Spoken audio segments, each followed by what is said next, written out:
As the Western lands adjusted to life without emperors, the East looked on with restless eyes.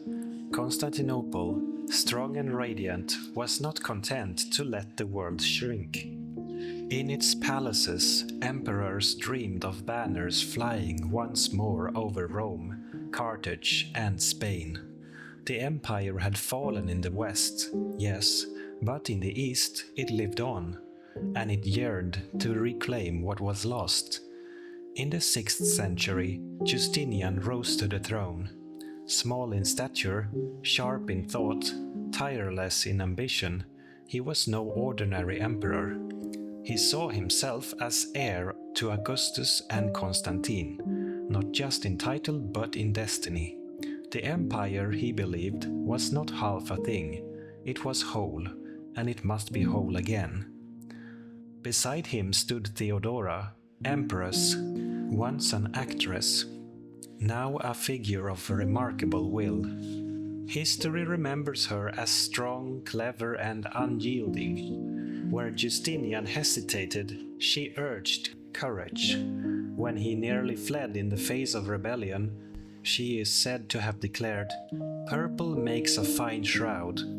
Better to die an emperor than to live without a crown." Her words steeled him. Together they ruled not just as sovereigns but as partners. In Constantinople, Justinian set his vision in motion. He summoned lawyers to gather the scattered statutes of centuries. The result was the Corpus Juris Civilis, the body of civil law. It would shape Europe for 1,000 years, echoing in courts far beyond his reign. He summoned builders, and they raised Hagia Sophia, a church of domes and light. Its vast canopy seemed to float on air. Its walls glittered with golden mosaics. When Justinian first entered its completed halls, he is said to have whispered, "Solomon, I have outdone you." Yet even as laws were codified and churches rose, Justinian's gaze turned westward. He dreamed of reconquest, and to achieve it he needed soldiers, ships, and a general of genius. That general was Belisarius. Young, disciplined, and loyal, Belisarius had the courage to attempt the impossible. He trained his men with precision, drilled them with iron discipline, and inspired them with vision. With fewer troops than his enemies, he relied on cunning, speed, and faith in strategy. First came Africa. The Vandals, masters of Carthage, had grown complacent. Their fleets once terrorized the Mediterranean, but now their kings quarreled. Belisarius struck swiftly. In the year 533, his ships set sail. Crossing stormy seas, they landed on African shores, and in a matter of weeks the Vandal kingdom collapsed. Carthage, the jewel of Africa, was Roman once more. Imagine the sight: citizens of Carthage lining the streets, watching the eastern banners rise. Some wept, remembering old Rome. Others watched in silence, unsure whether this new Rome would endure. But in that moment, Justinian's dream seemed real. The West was not beyond reach. From Africa, Belisarius turned to Italy. The Ostrogoths, heirs of Theodoric, still ruled, but their unity was fragile. Wars of succession had weakened them. Belisarius marched north, capturing Sicily, then Naples, then Rome itself. For the first time in generations, the city of the Caesars was under imperial banners again. Bells rang, churches filled, and people rejoiced. The dream of Rome restored had come alive. Yet the Gothic war dragged on. The Ostrogoths fought fiercely, retaking Rome at times, besieging cities, refusing to yield. For years the peninsula became a battlefield. Farms burned, villages emptied, monuments crumbled. The reconquest was real, but it was costly. By the time the dust settled, Italy was scarred, its people weary, its cities diminished. Rome itself, once queen of the world, was a shadow, still holy, still revered, but no longer the heart of empire. Belisarius, loyal servant, returned to Constantinople hailed as a hero, yet even he felt the weight of exhaustion. Wars drained coffers, plagues swept cities, and dreams of empire always demanded more. Still, Justinian pressed on. In Spain, his armies seized a strip of land, a Roman foothold in Hispania once more. From Africa to Italy to Spain, the map of the Mediterranean seemed to glow with restored order. Yet holding these lands proved harder than taking them. Distance stretched supply lines, local peoples resented taxes and conscriptions. Enemies lurked at every border. And then came plague. Around the year 541, pestilence struck, what would be remembered as the plague of Justinian.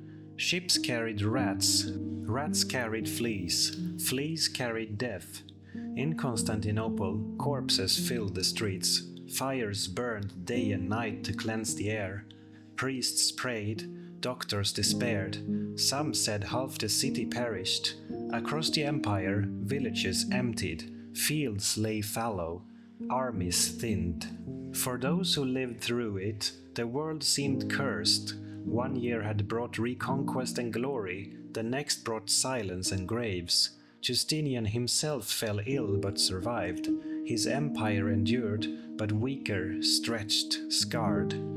Still, the Eastern Empire remained the greatest power of its age.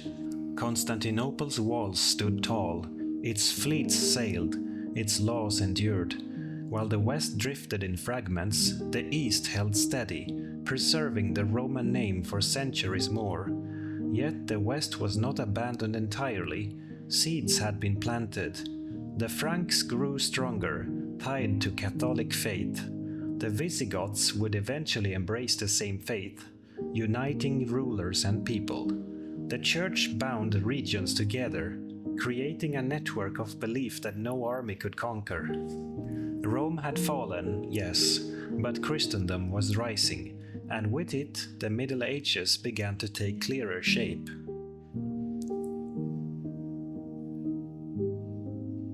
While Justinian's banners waved across Africa, Italy, and Spain, the question lingered. Could these victories last? For conquest is one thing, but holding land is another, and as the years passed, the costs grew clear. In Italy, the Gothic War had left scars deeper than any victory could heal. Rome itself, still holy, still revered, suffered siege after siege. Aqueducts were broken, fields abandoned, and statues toppled. Once, Rome had been a city of over 1 million souls.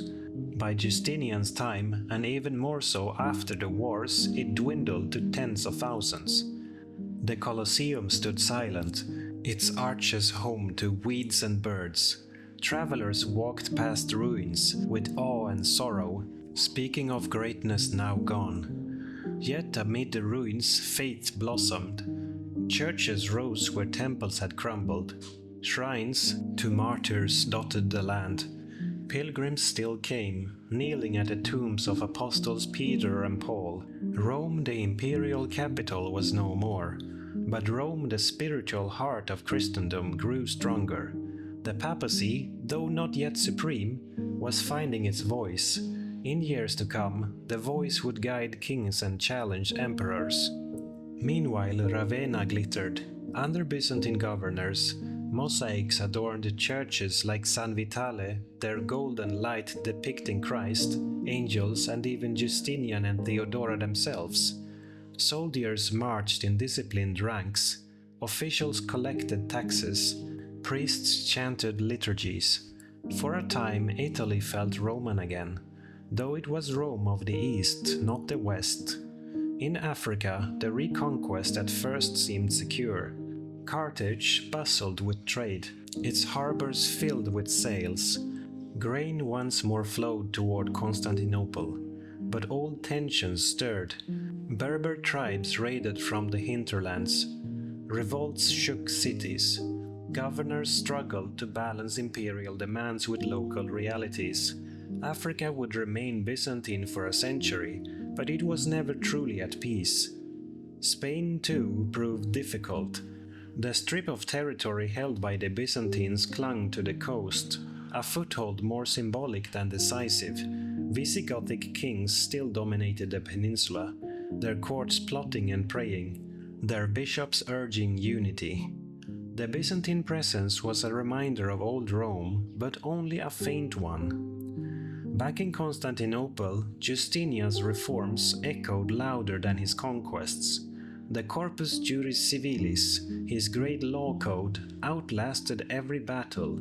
Scholars in future centuries would study its clauses, weaving them into medieval law, Renaissance thought, and even modern justice. In a world of shifting borders, the written word endured. So too did Hagia Sophia, the great church. When sunlight streamed through its windows, worshippers felt as though heaven itself had opened above them. Candles glowed against marble, incense curled through domes. Choirs sang in harmonies that shook the soul. Centuries later, travelers would still gasp at its beauty. Justinian's empire might rise and falter, but Hagia Sophia stood as a promise of eternity. But if Constantinople reached for eternity, its people lived through fragility. The plague returned again and again, thinning families, emptying homes, silencing markets. Survivors spoke of neighbors buried in haste, of fields untended, of silence in streets once full of noise. Priests preached repentance, doctors searched in vain for cures, mothers held their children tightly. The empire did not collapse, but it lived with a shadow over its heart. Beyond its walls, new powers stirred. To the north, Slavs pressed into the Balkans, settling villages and carving out new homes. To the east, Persians clashed with Roman armies on old battlefields. To the west, Franks grew bolder, and in their new halls, new dynasties dreamed of crowns. The west, though fractured, was not lifeless. In Gaul, Merovingian kings, descendants of Clovis, ruled from Paris and Metz. Their long hair was a symbol of power. To cut it was to strip them of kingship. Their courts were filled with nobles, warriors, and bishops. At feasts, songs praised their ancestors. At councils, scribes inked laws on parchment. They were rougher than Roman emperors, less polished, but their rule was real. The Franks were no longer just war bands, they were becoming a kingdom. In Spain, the Visigoths slowly drew closer to the faith of their people. Arian kings resisted, but Catholic bishops persisted. Councils met in Toledo, drafting laws, debating doctrine. Eventually, the rift would close, and Spain would be united under one faith. But in Justinian's day, that unity was still ahead. In Britain, beyond the reach of Rome or Byzantium, a different story unfolded. After Rome withdrew, waves of Angles, Saxons, and Jutes settled the land. Old towns decayed, but new kingdoms sprouted. Kent, Wessex, Mercia. Druids faded, priests preached, and stories of Arthur, whether myth or memory, spread by firelight. To travelers from Gaul, Britain seemed distant, broken, wild, but alive in its own way. Everywhere the memory of Rome lingered. Roads, though cracked, still stretched across landscapes. Aqueducts, though dry, still spanned valleys. Amphitheaters, though silent, still stood as reminders. People lived among ruins, their daily lives woven with relics of the past. Children played where senators once spoke, farmers plowed fields where legions once marched. And through it all, the church grew. Priests baptized children in stone fonts. Bishops argued theology with passion. Monks bent over manuscripts, copying letters stroke by stroke. They did not think of themselves as saviors of civilization, but they were. Without their patient work, so much would have been lost. The dream of restoration was never fully real. Justinian had stretched the empire's arms, but those arms grew weary. The lands he claimed often slipped away in time, yet his ambition left marks that outlasted his life. Laws, churches, legends, and the idea that Rome was never truly gone. For the people of the 6th century, it was an age of both wonder and worry. In Constantinople, golden domes shone. In Italy, armies clashed. In Gaul, kings feasted. In Britain, bards sang. The world was fragmented, but alive, and in that fragmentation, medieval Europe was quietly forming. The dream of Justinian's restoration faded with time, but its echoes lingered across centuries. His reign was remembered as a high tide, law renewed, churches raised, lands reclaimed. Yet after the tide came ebb. The empire endured, yes, but the world was moving on. In Italy, the wars left the land exhausted. Fields were scorched, villages abandoned, families scattered. Once fertile valleys lay fallow, and famine whispered through the hills. Byzantine governors ruled from Ravenna, but their grip was fragile. The Ostrogoths had fallen, but others would come. The Lombards, fierce and hungry for land. In the years after Justinian's death, they swept into Italy, carving out kingdoms of their own. The peninsula once more fractured. Rome itself reduced to a city under papal care, while emperors ruled from afar. For ordinary Italians, the cycle of power mattered less than the cycle of seasons. Whether Gothic, Byzantine, or Lombard, the ruler was distant. What mattered was whether the harvest grew, whether raids spared their village, whether the priest blessed their children. They lived among ruins, but they lived.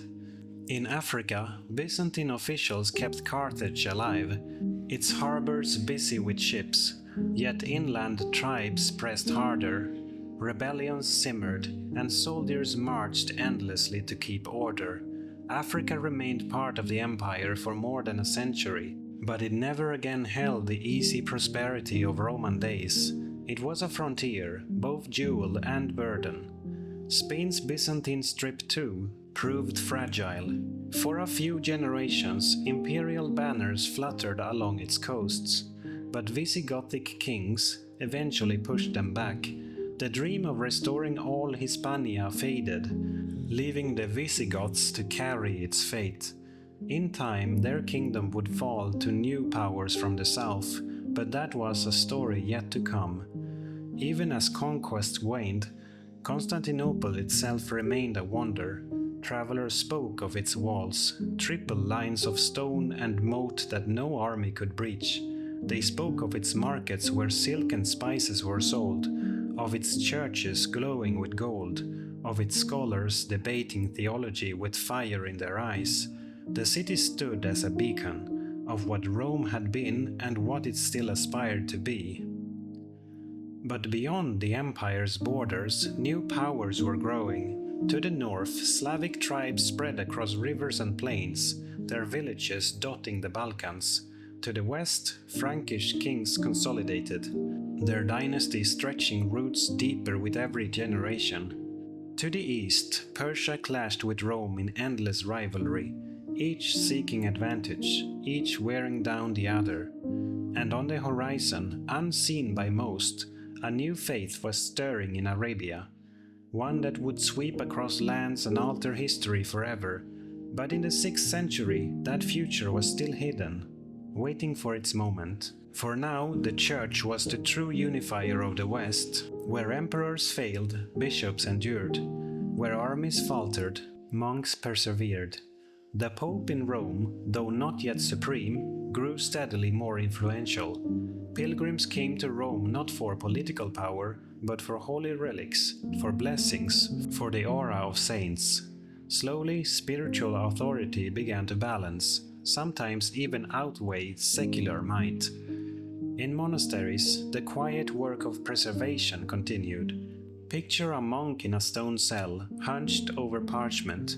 His quill scratches lines of Latin, perhaps the words of Augustine, perhaps the poems of Virgil. He does not know that centuries later his careful strokes will be the reason those works survive. Outside, bells ring for prayer. Inside, history is saved one letter at a time. Legends grew in these years. Stories of saints who healed the sick, of hermits who faced demons, of kings who converted and brought whole peoples with them. These tales gave shape to identity, teaching children not only who they were, but who they might become. The empire was gone, but myths of holiness and heroism filled its space. And always, the ruins of Rome remained. Farmers plowed fields around broken aqueducts. Children played in amphitheaters where gladiators once fought. Pilgrims prayed in churches built inside old basilicas.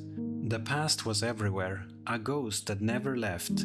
Yet from those ghosts, a new world was being born. By the close of Justinian's reign, the Mediterranean world was changed. Rome's fall had shattered unity, but it had not ended civilization. Instead, it had reshaped it.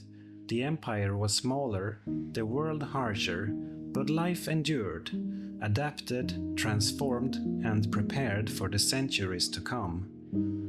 The people of the 6th century could not see the vast arc of history. They did not know that their age would be called medieval, that their struggles would be seen as the seedbed of nations. They only knew their daily lives, planting, praying, fearing, hoping. But through those lives, history moved forward. And so, the dream of restoration faded into the fabric of the Middle Ages. Justinian had reached far, but he could not turn back time. The Western Empire was gone, yet its echoes lived on, in laws, in faith, in ruins, in memory. The Middle Ages stretched ahead, a long road of darkness and light, struggle and triumph, sorrow and song. For listeners now, lying in the quiet of night, it is enough to know the story continued. The world after Rome did not end, it transformed.